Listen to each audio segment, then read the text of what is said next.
Lena. All right, Brigida, now on bounds. Here's one idea to escape the heat this summer. Head to the NASCAR Hall of Fame. Winston Kelly, the executive director, is here tonight to talk about that. Thanks for being here, by the way. Delighted to be here. I may be one of the few in town who love those 100-degree days because it did draw people inside. So your lead is actual what happened. You may be the only one. You know, there's a lot to see and do at the Hall of Fame this summer. Some new features to talk about. Let's start by talking about the street rides of NASCAR stars. This is pretty good, right? Yeah, this is an incredible exhibit. Normally we start with a NASCAR theme and decide what artifacts are going to tell the story. In this case, we got the idea, let's go talk to many in the NASCAR industry and ask them, what are some of their favorite rides in their personal collection? And virtually every one of these is licensed to drive. Dale Earnhardt Jr.'s Corvette, that's a 2001 replica Corvette, what he and his father drove in the Rolex 24 back in 2001. Actually, they drove it down to us to bring it to the Hall of Fame. That's pretty neat. So yes. that's pretty cool. The wing on the back of it's the actual wing from the race car, but it's a perfect replica of that.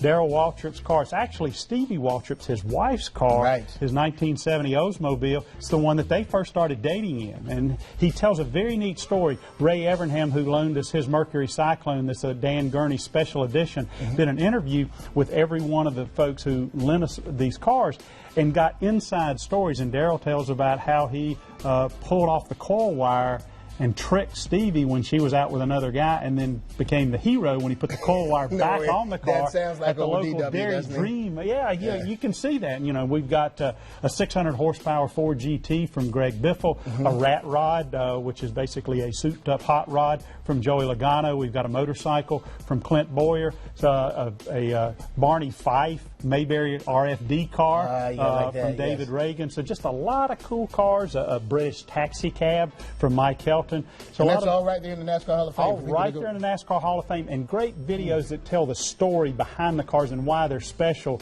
to Clint and Dale Jr. and Greg Biffle and those guys. Did you expect that when you put out the ask for it, sort of? Did you expect to get that many? Or? Yeah, you know, the industry has been incredibly receptive to the NASCAR Hall of Fame, and we probably could have put more in there had we had more space. But, you know, the 8's a good number for us.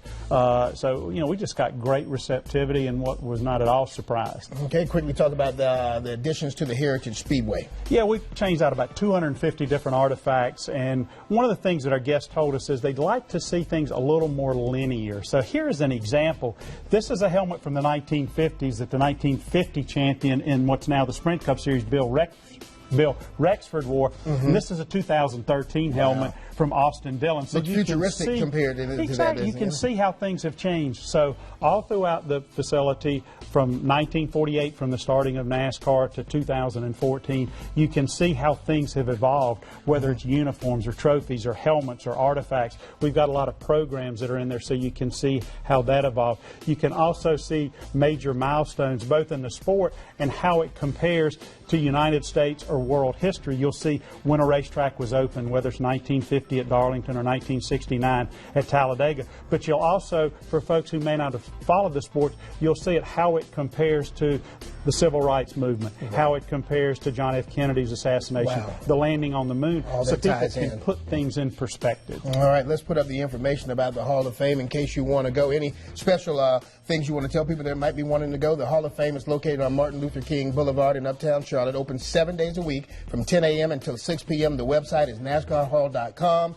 We've also posted that link on WBTV.com. Look in the Web Extra section under the Home tab. Anything special you want to tell people about? Got a race viewing party for the Coca-Cola, the Coke Zero 400 this Sunday night. Come in and beat the heat all summer. Absolutely. Winston Kelly, always a pleasure to have you here. My pleasure, D. All right, Brigida.